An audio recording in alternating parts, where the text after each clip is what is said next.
The room buzzed with conversation, the clinking of champagne glasses mingling with soft jazz that floated above the crowd. The gallery was packed, each corner alive with color and movement, and I couldn't help but feel a surge of pride as Lena worked the room. She was in her element, confident, radiant, the perfect partner by my side. We'd been to countless exhibitions like this, but tonight was different. There was something electric in the air, a feeling that we were on the verge of something big. "Rick, over here," Lena called, her voice rising above the noise. She waved me over to a cluster of people gathered around a striking canvas, a chaotic burst of reds and blacks that seemed to pulse with emotion. "You have to meet Vivian." I squeezed through the crowd and found myself face to face with the artist everyone was talking about. Vivian Reynolds. She was exactly as her work suggested, bold, intense, with a kind of quiet confidence that made everyone else seem small. Her hair was short, dyed an unnatural shade of blue, and her eyes were a piercing green, locked onto me with an unsettling intensity. "Rick, this is Vivian." "Vivian, my husband, Rick." She offered a crooked smile, and I shook her hand, feeling the strength of her grip. "Nice to meet you. I've heard a lot about you," Vivian said, her voice low and smoky. "All good things, I hope," I replied, trying to keep my tone light. But there was something about her that made my skin prickle, like a warning that I couldn't quite place. "Oh, absolutely," she said, her gaze lingering a second too long. "Lena speaks very highly of you." We spent the rest of the evening in a blur of introductions, small talk, and endless glasses of wine. Lena seemed to glow under Vivian's attention, laughing at her jokes, hanging on her every word. I watched them from a distance, the way Vivian's hand would occasionally brush Lena's arm, the way they leaned into each other as if sharing secrets only they could understand. I tried to shake off the feeling that something was off, but it clung to me like smoke. It wasn't the first time we'd been around artists who thrived on intensity, but this felt different. Vivian wasn't just another eccentric figure in the art world, she was magnetic, and Lena was drawn to her like a moth to a flame. As the night wore on, I found myself drifting through the gallery alone, surrounded by strangers. I watched Lena and Vivian from across the room, my drink warming in my hand, and for the first time, I felt like an outsider in my own marriage. It started innocently enough. After that first exhibition, Lena and Vivian began meeting up for coffee, sharing ideas about art, and attending other galleries together. I didn't mind at first, it was good for Lena to have someone who understood her passion. We were busy with our own lives, and I was happy she had found a friend who got her the way I never quite could. But soon, their meetups became more frequent. Lena would come home late, her cheeks flushed, eyes bright with excitement. She talked about Vivian constantly, her ideas, her techniques, her wild stories about living in Europe. I would listen, nodding along, trying to match Lena's enthusiasm. But it was hard to ignore the way Vivian seemed to be consuming all of Lena's time and attention. One Saturday afternoon, Lena and I were supposed to spend the day together, just the two of us, like old times. But an hour before we were set to leave, she got a text. I watched her eyes light up as she read the message. "Vivian wants to check out this new installation downtown. Do you mind if we reschedule?" I wanted to say no. I wanted to tell her that I was tired of hearing about Vivian, tired of sharing my wife with a stranger who was beginning to feel like an unwelcome presence in our marriage. But the words stuck in my throat. I forced a smile and said, "Sure, go ahead. We'll do something tomorrow." Lena kissed my cheek and dashed out the door, leaving me alone in the silence of our home. I stared at the empty living room, feeling the weight of her absence in a way I hadn't felt before. It wasn't just the missed plans or the countless evenings alone. It was the sense that Lena was slipping away from me, one gallery visit at a time. As the weeks went by, I started to resent how Vivian's name echoed in our conversations. I tried to keep my jealousy in check, but it wasn't easy. The more time Lena spent with Vivian, the more distant she became. I found myself checking her phone when she wasn't looking, scrolling through their messages, innocuous at first, but filled with a playful familiarity that stung. One night, I confronted Lena, trying to mask my frustration with a casual tone. "You've been spending a lot of time with Vivian lately. Everything okay?" Lena looked up from her sketchbook, surprised. "Yeah, of course. She's just inspiring, you know? She pushes me to see things differently." I nodded, but the pit in my stomach only grew deeper. I could see it in her eyes. Vivian wasn't just a friend. She was becoming something more. something that I couldn't compete with. And as much as I wanted to believe Lena's assurances, the truth was starting to seep through the cracks. Vivian was no longer just an artist Lena admired. She was a force that was slowly pulling my wife away from me, and I was powerless to stop it. The changes were small at first, easy to overlook if you weren't paying attention. Lena would stay out a little later, laugh at texts that she kept tilted away from my view, and mention Vivian's name with a softness that wasn't there before. I told myself I was imagining things, that I was being paranoid. But the unease gnawed at me, slowly turning into something darker. One evening, Lena was in the shower, her phone buzzing on the kitchen counter. I knew it was wrong, but I couldn't help myself. I picked it up, skimming through her notifications until I found what I was looking for, a string of messages from Vivian. Vivian, tonight was amazing. I can't stop thinking about you. Lena, me too. I wish we had more time. Vivian, soon. I promise. My chest tightened, my vision narrowing as I scrolled up. The messages weren't explicit, but they didn't have to be. The tone, the familiarity, it all pointed to something more than friendship. I put the phone down quickly, my hands trembling. I felt like I'd been punched in the gut, the reality of their affair crashing down on me with brutal clarity. That night, I lay in bed next to Lena, staring at the ceiling as she drifted off to sleep. I listened to her breathing, trying to make sense of the betrayal. She was right there beside me, but in my mind, she was miles away, wrapped up in a world I couldn't reach. The next few days were torture. I kept replaying the messages in my head, overanalyzing every word, every punctuation mark. I wanted to confront Lena and demand answers, but a part of me couldn't bear the thought of hearing her admit it out loud. So I watched her instead, observing the little things. How she would smile at her phone when she thought I wasn't looking. Or how she would come home smelling faintly of Vivian's perfume. I started following her, something I'd never imagined myself doing. I waited outside galleries, coffee shops, and places where I knew she'd be with Vivian. I kept my distance, hiding in plain sight, watching them through windows and across crowded rooms. I told myself it was just to confirm what I already knew, but the truth was, I couldn't look away. I needed to see it with my own eyes, to witness the lies Lena had been living. One afternoon, I saw them at a quiet bistro downtown. They sat close, their heads bent together in conversation, hands brushing in a way that felt too intimate. Lena laughed, a light, carefree sound that used to be reserved just for us. I clenched my fists, every fiber of my being screaming to storm in and end it right there. But I didn't. Instead, I turned and walked away, my mind already working on the next step. Vivian wasn't just a fling, she was a threat, and I knew I had to find a way to take control. But confronting them directly wouldn't be enough. I needed something that would make them feel the sting of betrayal just as sharply as I did. The idea came to me during one of those sleepless nights, staring at the ceiling while Lena lay peacefully beside me. I was done feeling powerless. I needed to strike back, not with anger but with something that would cut deeper, humiliation.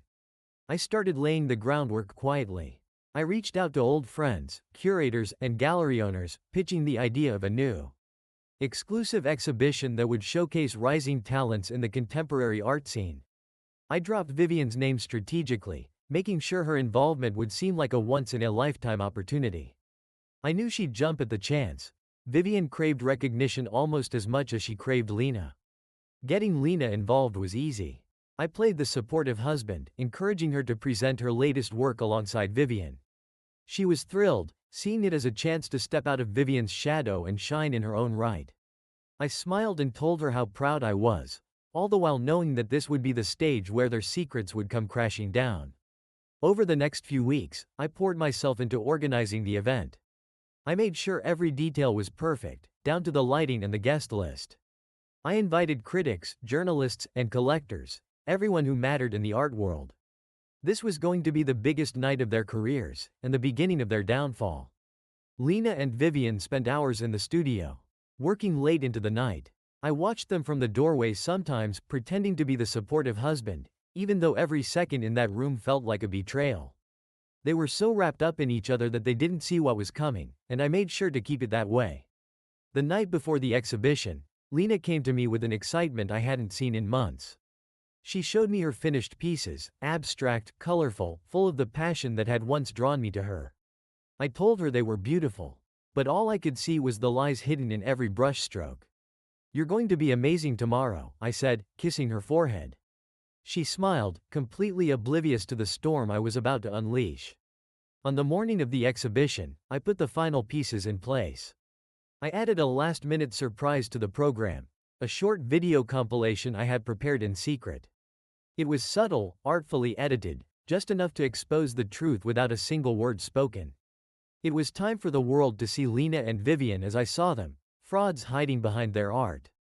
As the gallery filled that evening, I watched Lena and Vivian soaking up the attention, completely unaware that they were standing on the edge of a cliff. They were smiling and laughing, and for a brief moment, I almost felt guilty. But then I remembered the messages, the lies, the nights spent alone while Lena was wrapped in another woman's arms. This was their night, and I was going to make sure they never forgot it. The gallery was packed, buzzing with anticipation. Every inch of the room was filled with eager faces, critics, collectors, friends, and rivals, all gathered to witness the unveiling of the latest works by Lena and Vivian. The atmosphere was electric, charged with the kind of energy that only comes when something big is about to happen. I watched from the back, keeping a low profile, letting the crowd and the evening unfold around me. Lena looked stunning, dressed in a sleek black dress that clung to her figure, her hair styled in loose waves. She moved through the crowd effortlessly, smiling, shaking hands, and accepting compliments with the grace of someone who was finally stepping into the spotlight. Vivian was by her side, more understated but equally magnetic, her presence drawing people in like moths to a flame. The walls were lined with their art, Lena's vibrant abstracts next to Vivian's darker, more provocative pieces. Together, their works created a strange but compelling dialogue, like two voices locked in conversation. People were mesmerized, and for a moment, even I found myself admiring the beauty of what they had created. But admiration quickly gave way to bitterness. Tonight wasn't about art, it was about truth, and I was ready to deliver it. I took a deep breath, feeling the weight of the USB drive in my pocket. The video was ready, queued up, and waiting for the right moment. I had worked tirelessly on it, piecing together fragments of their affair. A stolen glance here, a whispered conversation there, moments captured in secret. I knew it would be enough to make the point without turning the night into a complete spectacle. The gallery's curator tapped his glass, calling for attention, and the room fell silent. It was time. He introduced Lena and Vivian with a flourish, praising their talent, their vision, and their unique collaboration.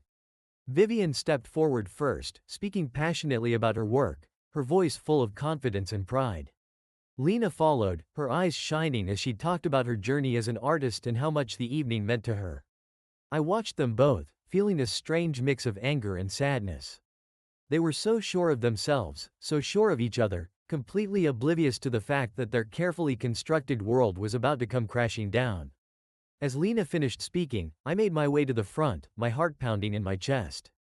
I took the microphone, thanked everyone for coming, and then, without warning, signaled for the lights to dim. "Tonight, we have a special presentation," I announced, keeping my voice steady. A behind-the-scenes look at the inspiration behind these remarkable works. The screen flickered to life, and for a moment, there was only silence. Then the first images appeared, candid shots of Lena and Vivian, stolen moments that told the real story of their collaboration. The audience watched, puzzled at first, then slowly realizing what they were seeing.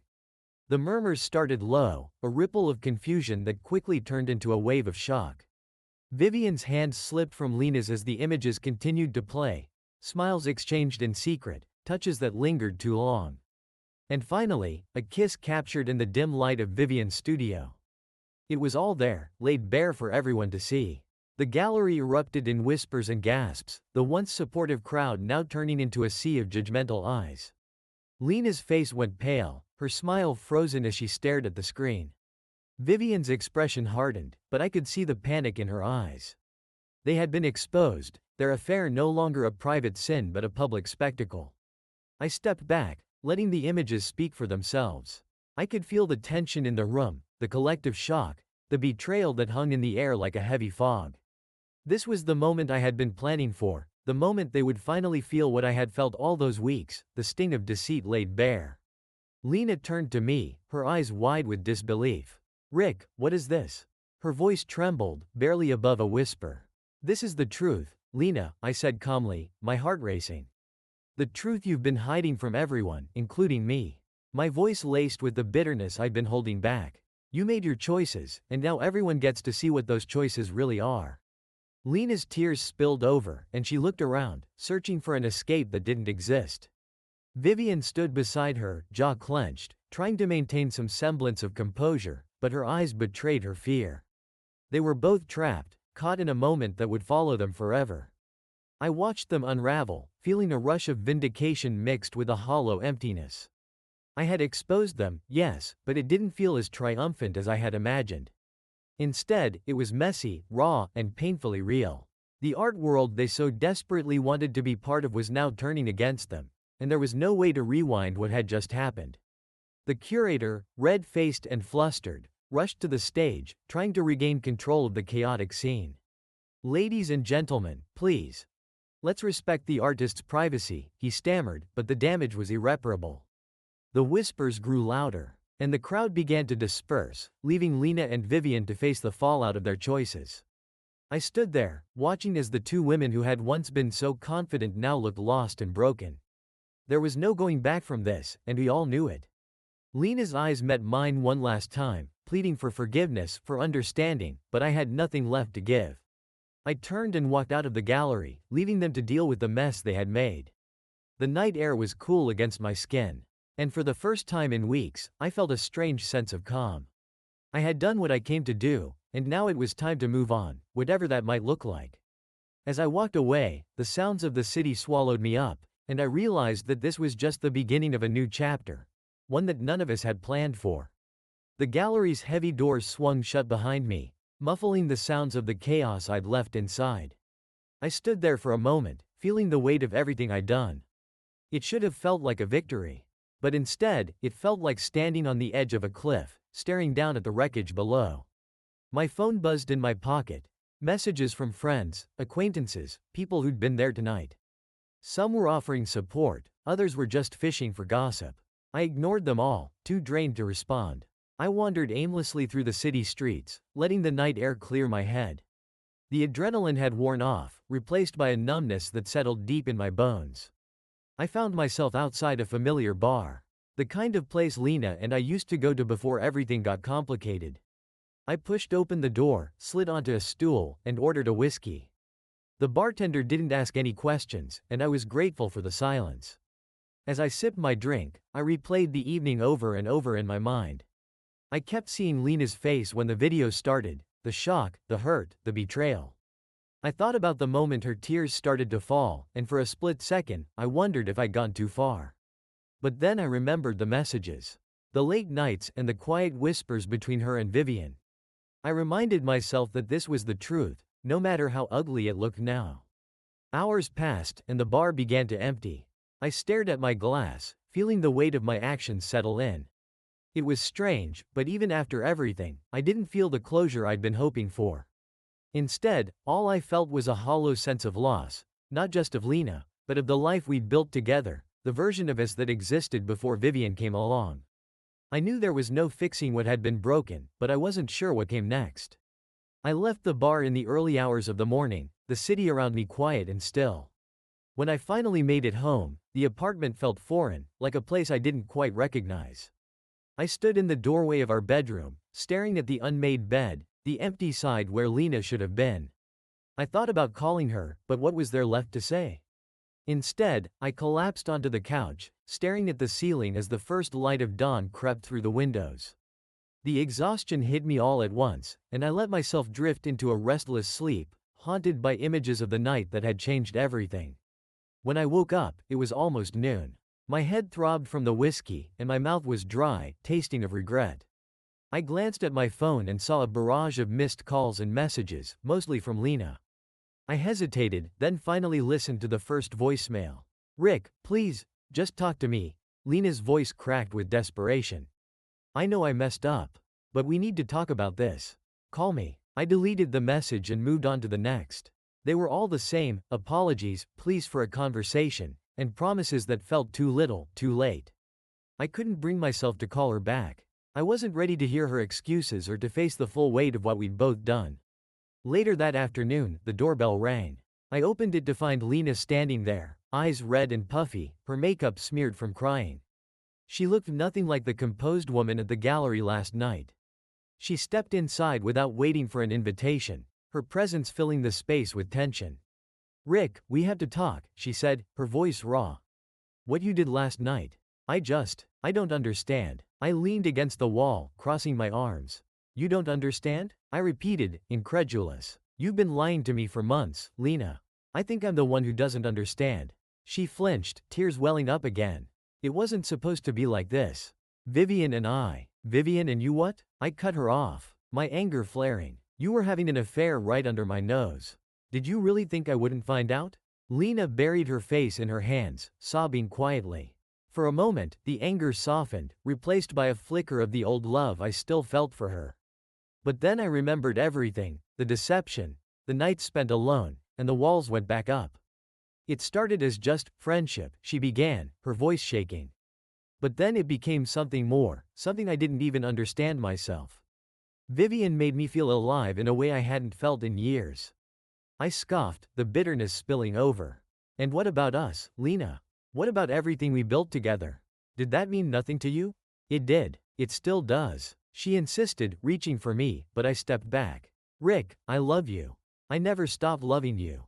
I got lost. I didn't know how to tell you." I shook my head, the frustration boiling over. "You didn't tell me because you were too busy living in your fantasy with Vivian. I was right here, Lena, every single day, and you shut me out." We stood there, the silence between us heavy and suffocating. I wanted to forgive her, to believe that we could somehow piece things back together, but I knew it wasn't that simple. The trust was gone, shattered beyond repair, and no amount of apologies could fix it. "I'm sorry," Lena whispered, her voice barely audible. "I never wanted to hurt you. I lost myself." I looked at her, searching for the right words. But they never came. All I felt was an emptiness that I couldn't fill, a void left by the lies and the betrayal. I turned away, unable to meet her eyes. "You should go," I said finally, my voice hollow. "I need time to think." Lena nodded, tears streaming down her cheeks as she walked out the door. I watched her go, feeling the finality of it all sink in. I was alone now, truly alone, and the reality of what had happened was beginning to feel less like a victory and more like a loss on all sides.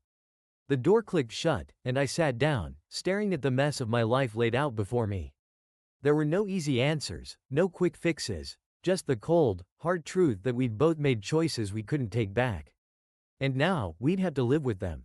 Days turned into weeks, and the numbness that had followed the exhibition slowly gave way to something else, a strange, uncomfortable quiet. The initial fallout had been swift and brutal. Word of the scandal spread through the art community like wildfire. Lena and Vivian's names were on everyone's lips, and not in the way they'd hoped. Their work, once celebrated, was now tainted by whispers and gossip. Invitations to new shows dried up, and even Vivian, who had always thrived on controversy, seemed to retreat from the public eye. I tried to keep busy, throwing myself into work, hoping the distraction would dull the ache that still lingered. But every corner of our apartment reminded me of Lena, her paintings leaning against the walls, her books stacked on the coffee table, the faint scent of her perfume still clinging to the air. I couldn't bring myself to throw anything away. Instead, I just moved things around, as if rearranging the past could somehow change it. One afternoon, I found myself at the gallery where it all began. The place was empty, save for a few staff members setting up for the next exhibition. I wandered through the familiar halls, my footsteps echoing in the silence. I stopped in front of one of Vivian's pieces, a large, chaotic canvas full of sharp lines and dark colors. I stared at it, trying to see what Lena had seen, but all I felt was a cold emptiness. "Rick?" A voice called softly from behind. I turned to see Carla, one of the gallery's curators, who had been there the night everything fell apart. She gave me a sympathetic smile, her eyes full of concern. "Hey, Carla," I said, forcing a smile. We exchanged small talk, avoiding the topic of the exhibition and everything that had followed. But eventually, the conversation drifted there, as it always did. "How are you holding up?" she asked gently. I shrugged. "Better, I guess. Just trying to figure out what's next." Carla nodded, hesitating before speaking again. "You know, you're not the only one picking up the pieces. Lena's been struggling too. She's not the same. I didn't respond, but Carla's words lingered. I hadn't seen Lena since that day she'd shown up at our apartment. I knew she was staying with a friend, but beyond that, I hadn't allowed myself to think about her too much. But Carla's comment planted a seed of doubt, and I found myself wondering how Lena was coping. Do you still love her? Carla's question caught me off guard. I looked at her, unsure of how to answer. The truth was, I didn't know. Love was still there, buried under layers of anger and betrayal, but it was hard to untangle it all. I don't know, I admitted finally. I don't know if I can ever forgive her. Carla gave my arm a comforting squeeze. Whatever you decide, don't let this break you, Rick. You deserve to be happy too. As I left the gallery, her words echoed in my mind. For the first time in a long time, I allowed myself to feel something other than anger. Maybe there was still a path forward, but it was going to take more than just time. It would take a choice, one I wasn't sure I was ready to make. It was a rainy Sunday when I saw Lena again. I had gone to the farmer's market, trying to re-establish some sense of normalcy. I was browsing through a stall of fresh produce, lost in thought when I saw her out of the corner of my eye. She was standing a few feet away, looking at a display of flowers, her face hidden beneath the hood of a raincoat. For a moment, I considered walking away, pretending I hadn't seen her, but something held me in place. Lena looked up and caught my eye. For a split second, we just stared at each other, the distance between us feeling like miles. She looked different, thinner, more fragile. Like the weight of everything had finally caught up to her. But there was something else too, something softer in her expression, as if she'd spent these weeks wrestling with her own demons. "Hi," she said, her voice tentative, almost unsure. "Hey." It was awkward, and we both fumbled for words, neither of us knowing how to start. Eventually, we ended up at a nearby coffee shop, sitting across from each other in the corner, sheltered from the rain. Lena toyed with her cup, avoiding my gaze. "I've been seeing a therapist," she admitted quietly. "I've been trying to figure out why I did what I did. I never meant to hurt you, Rick. I lost myself in something I didn't fully understand." I nodded, listening but unsure of what to say. Part of me wanted to reach across the table and comfort her, but the scars were still too fresh. Lena continued, her voice breaking slightly. "I don't expect you to forgive me. I don't even know if I deserve it. But I needed you to know that I'm sorry. And I'm working on being better." We sat in silence for a while, the rain pattering against the windows, a quiet backdrop to the conversation we should have had months ago. I thought about all the anger, the hurt, and the way it had consumed me. I looked at Lena, really looked at her, and saw the pain in her eyes, the same pain I'd been carrying with me. "Lena, I don't know what the future holds for us," I said finally, my voice steady. "But I do know that we can't keep living in the past. Maybe we'll find our way back to each other, or maybe we won't. But we both need to find ourselves first." She nodded, tears glistening in her eyes. "I want to be better, for me, and maybe someday, for us." It wasn't a promise, and it wasn't a clean slate, but it was a start. We finished our coffee in silence, each lost in our own thoughts. When we finally left the cafe, the rain had stopped, and the sun was peeking through the clouds, offering a hint of something new. As we parted ways, I felt lighter than I had in weeks. Maybe there was no perfect ending, no neat resolution to tie everything up. But in that moment, standing in the soft glow of the afternoon, I realized that moving forward didn't have to mean forgetting. It just meant finding a way to carry the past with us, without letting it define us. And maybe, just maybe, that was enough. Life after my encounter with Lena felt different, less like the end of something and more like the beginning of a new chapter. I still didn't have all the answers, and I wasn't sure if I ever would, but I felt a small shift within me, a tentative step toward healing. I started focusing on myself for the first time in a long time, rediscovering things I had forgotten I enjoyed, morning runs, reading novels, and even picking up my guitar, which had been collecting dust in the corner of the apartment. I signed up for a community art class, something I'd always been curious about but never had the time, or the nerve, to try. The class was filled with people from all walks of life, retirees, students, and a few stay-at-home parents looking for a creative outlet. It wasn't about becoming a great artist but more about the process, the act of creating something with my hands.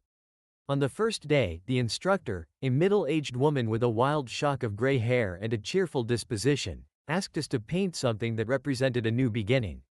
I stared at the blank canvas for what felt like forever, my mind filled with the weight of the past few months. But it felt like a step towards something normal, something I hadn't felt in a long time. As the weeks went by, I found myself looking forward to the classes, to the camaraderie, and even to the messiness of my own amateur attempts at art. I wasn't trying to prove anything or impress anyone, I was just there, in the moment, and that was enough. One afternoon, as I was packing up my supplies, Matt mentioned a local art fair happening that weekend. "You should come," he said, nudging me playfully. "Maybe you'll find some inspiration." I hesitated but agreed. The old Rick would have found an excuse, a reason to stay in his comfort zone. But this new version of myself, still raw and figuring things out, decided to take the chance. The art fair was bustling with energy, rows of tents filled with paintings, sculptures, handmade jewelry, and crafts. I wandered through the exhibits, taking it all in. There was something freeing about being surrounded by creativity, by people who poured their hearts into their work. I stopped at a booth displaying bold, abstract paintings, the kind that drew you in and left you wondering what the artist had been feeling when they created them. As I stood there, lost in thought, I heard a familiar voice behind me. "Rick?" I turned to see Vivian standing there, holding a coffee cup, her expression a mix of surprise and uncertainty. We hadn't spoken since the exhibition, and seeing her here felt strange, like a sudden jolt back into a world I was trying to leave behind. "Vivian," I said, keeping my tone neutral. She looked different, more subdued than I remembered, dressed casually, her hair pulled back in a loose bun. There was no trace of the confident, enigmatic artist who had captivated Lena, and, if I was honest, me too, in a different way. This was a different Vivian, one who seemed a little more grounded, maybe even humbled. "Fancy seeing you here," she said with an awkward smile. "Are you doing okay?" I nodded. "Yeah, getting there. What about you?" Vivian took a deep breath, staring at the ground. "It's been rough. I lost a lot after that night, professionally and personally. But I've been painting more, trying to figure things out." There was a heavy pause, the kind where both people were trying to navigate through the minefield of what to say. Finally, Vivian looked up at me, her eyes earnest. "Rick, I want you to know that I never set out to ruin anything. I got caught up in something I couldn't control, and I didn't think about the consequences." I studied her, trying to read between the lines. Vivian was many things, but malicious wasn't one of them. Impulsive, passionate, and reckless, sure, but not cruel. And as much as I wanted to hold on to my anger, standing here in this crowded fair, I felt it starting to slip away. "Look, Vivian," I said, choosing my words carefully, "I don't know if I'll ever fully understand why things happened the way they did. But I'm done holding on to all of this, anger, blame, regret. It's not doing any of us any good." Vivian nodded, her shoulders relaxing slightly as if a weight had been lifted. "I'm sorry, Rick, for everything." "I know," I replied, feeling a strange sense of closure. It wasn't an apology that would erase the past, but it was enough for now. We parted ways, and I continued to wander through the fair, feeling lighter than I had in months. I stopped in front of a booth displaying a series of landscapes, quiet, serene scenes of rivers, mountains, and endless skies. One painting, in particular, caught my eye, a solitary tree standing tall against a stormy sky, resilient and unwavering. I stood there, captivated by its quiet strength, feeling a deep connection to its solitary stance. I ended up buying the painting, taking it home, and hanging it in the living room, where Lena's art once hung. It wasn't about replacing the past but rather making room for something new. That night, as I sat in the glow of the streetlights filtering through the window, I looked at the painting and felt a sense of peace. For the first time in a long time, I wasn't looking back. I was looking forward, and it felt good. It had been a few months since I last saw Lena, and life had settled into a quiet, steady rhythm. I'd found a new normal, one that wasn't defined by the past but wasn't completely disconnected from it, either. I still thought about Lena, about everything we'd been through, but it didn't consume me the way it used to. There were moments, like when I passed the cafe we used to go to or heard one of her favorite songs on the radio, where memories would surface. Bittersweet but no longer painful. One afternoon, I got an unexpected call from Mike, my best friend. We hadn't spoken much since everything happened, partly because I was embarrassed and partly because I wasn't sure what to say. Mike had been there through thick and thin, and I knew he'd have my back, but I hadn't been ready to face the questions, the inevitable, "How are you holding up?" Hey, man, Mike said, his voice warm and familiar. It's been a while. Thought maybe you'd fallen off the grid. I laughed, realizing how much I'd missed his no-nonsense attitude. Yeah, something like that. How's it going? We caught up on life, his new job, and the latest drama in his fantasy football league. It felt good to talk about something light for once, something that didn't carry the weight of the last few months. Listen, I'm having a little get-together at my place this weekend, Mike said casually. Just a few people, nothing crazy. I'd love it if you stopped by. I hesitated, the old part of me wanting to decline. To stay in the comfort of my quiet, predictable routine.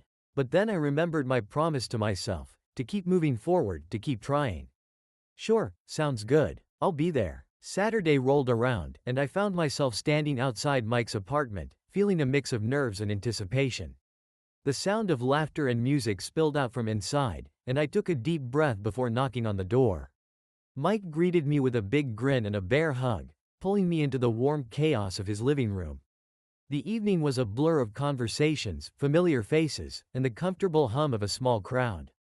For the first time in a long time, I felt like I belonged somewhere. There was no need to explain myself or my story, just a group of people enjoying a Saturday night. At one point, I found myself talking to a woman named Jess. She was a friend of a friend, someone I vaguely remembered meeting once at another one of Mike's parties. We chatted easily, trading stories about work, travel, and everything in between. She was funny, smart, and had a kind of down-to-earth energy that was refreshing. As the night wore on, Jess and I found ourselves sitting on Mike's balcony, away from the noise inside. The city lights flickered in the distance, and a cool breeze swept through, carrying the faint scent of autumn. We talked about everything and nothing, her love for hiking, my newfound interest in painting, and the weird twists and turns life had thrown at us. You know, I used to think I had everything figured out. Simple and unforced. As I left Mike's that night, I couldn't help but think about the conversation with Jess. It wasn't about finding someone new or rushing into anything, it was about being open to whatever came next. I realized I didn't have to have it all figured out right now.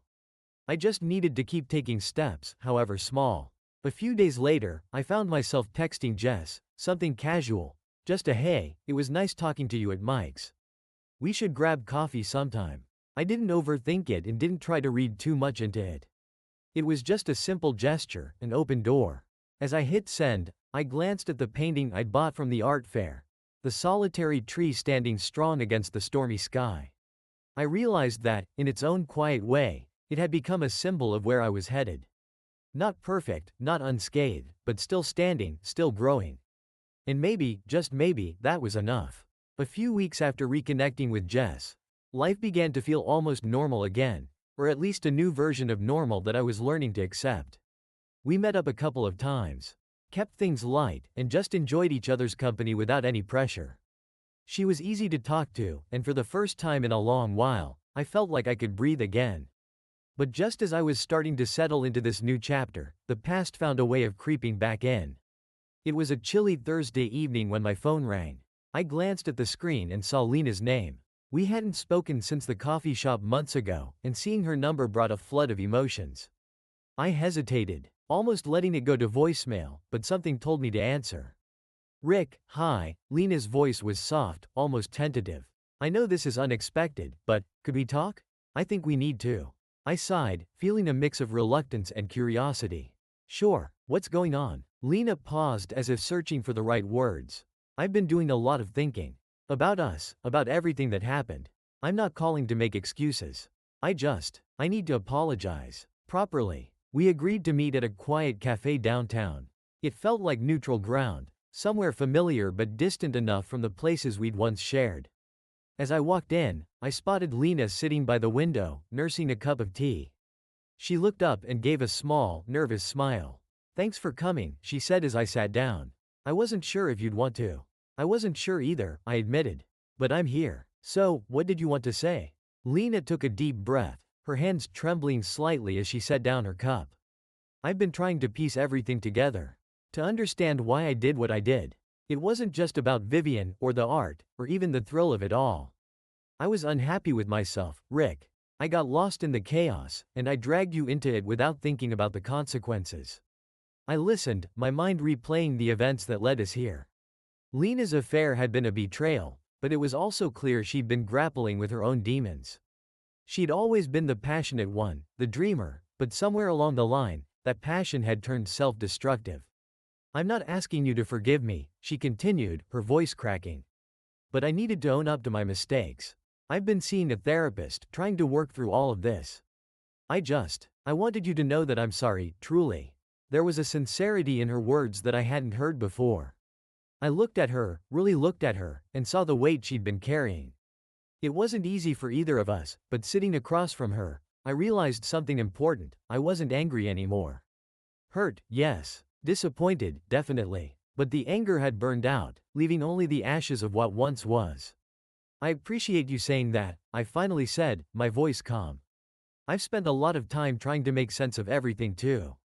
And while I don't think we can ever go back to what we were, I'm glad we can have this conversation. It feels necessary. Lena nodded, tears welling up in her eyes. I know we can't fix what's broken, but I want you to know that I'm trying to fix myself. We talked for a while longer, not about the past, but about what came next. Lena was focusing on her art, looking into new opportunities that didn't involve the toxic circles she'd gotten caught up in. I told her about my art classes, the painting I'd bought, and the tentative steps I was taking towards something new. There was no bitterness, no accusations, just two people who had shared a life, now figuring out how to move on from it. As we stood up to leave, Lena hesitated, then reached into her bag, pulling out a small sketchbook. I've been working on something, she said, handing it to me. It's not much, but I wanted you to have it. I flipped through the pages, filled with rough sketches and half-formed ideas. On the last page was a drawing of a tree, solitary, bent but unbroken, much like the painting that hung in my apartment. It was Lena's way of saying she understood, that she too was trying to find her way through the storm. Thank you, I said, closing the book gently. This means a lot. We parted ways outside the cafe, the air crisp and cool, a hint of winter in the breeze. There were no promises made, no dramatic declarations of reconciliation. But there was peace, and that was enough. As I walked away, I realized that while Lena and I were no longer part of the same story, we were both trying to write new ones, each in our own way. For the first time, I felt like I could let go of the past without losing myself in the process. I didn't know what the future held. But whatever it was, I was ready to face it, one step at a time. The weeks after my meeting with Lena passed quietly. I focused on work, my art class, and the little moments that made up my new routine. My life wasn't perfect, but it felt like my own again, shaped by my choices rather than the fallout of someone else's. Jess and I kept in touch, seeing each other here and there. I didn't know where it was going, but I wasn't in a rush to find out. For now, it was enough to simply enjoy the present. One Friday evening, I received an unexpected email from the community art center that hosted my classes.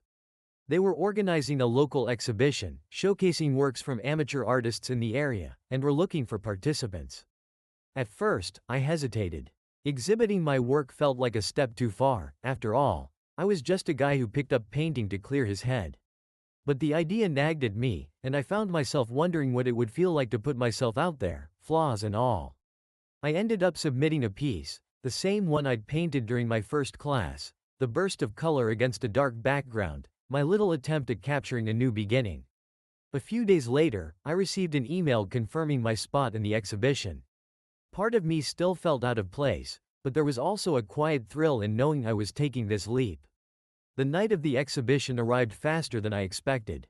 The gallery buzzed with people, friends, family members, and strangers milling about, admiring the eclectic mix of art. I stood by my painting, feeling oddly vulnerable as people stopped to look, some nodding appreciatively, others moving on without a second glance. As the evening wore on, I spotted a familiar figure in the crowd. Vivian. She was standing near the entrance, her gaze sweeping the room as if she were trying to decide whether to stay or leave. I hadn't seen her since our brief encounter at the art fair, and I wasn't sure what to make of her presence here. I watched as she hesitated, then slowly made her way toward my painting. Vivian studied the piece in silence, her expression unreadable. After a moment, she turned and caught my eye, giving a small nod of acknowledgement. "Rick," she said, her tone softer than I remembered. "This is yours, isn't it?" "Yeah," I replied, feeling a mix of pride and nervousness. Well, it's something, I guess." She smiled faintly, and for the first time, I saw something in her that I hadn't noticed before, a quiet vulnerability that mirrored my own. I like it. It's honest. We stood there for a moment, side by side, taking in the painting. It felt strangely fitting, like a quiet resolution neither of us had expected. I heard about the exhibition, Vivian said eventually. I wasn't sure if I should come, but I wanted to see your work. I appreciated the gesture, knowing how much this small act must have taken. We chatted briefly, not about the past but about art, the classes I'd been taking, and her latest projects. It wasn't about rekindling anything. Just a simple conversation between two people who had been through their own storms and were now trying to find solid ground. As Vivian walked away, I spotted Jess arriving, her smile brightening the room. She made her way over to me, giving me a warm hug. "This is amazing," she said, gesturing toward my painting. "I'm so proud of you." I thanked her, feeling a surge of gratitude. This moment, this night, it was a small victory, but it was mine. Jess and I wandered through the gallery, taking in the other artworks, laughing at some of the more abstract pieces, and enjoying the easy comfort of each other's company.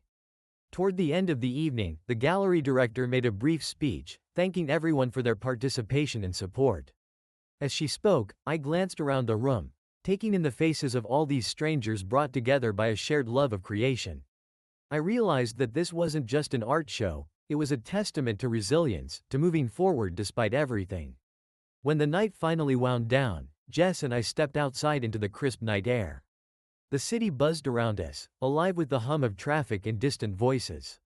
I looked up at the sky, clear and dotted with stars, and felt a sense of calm I hadn't known in a long time. "Where to next?" Jess asked, her voice light. I smiled, feeling the weight of the past lift just a little more. "Anywhere," I said. "Anywhere we want." We walked down the street, our steps falling into an easy rhythm. I didn't know what the future held, but I knew I was ready to face it, one day at a time. It wasn't about erasing the past or forgetting what had happened, it was about building something new from the pieces, however imperfect they might be. And for the first time, that felt like enough.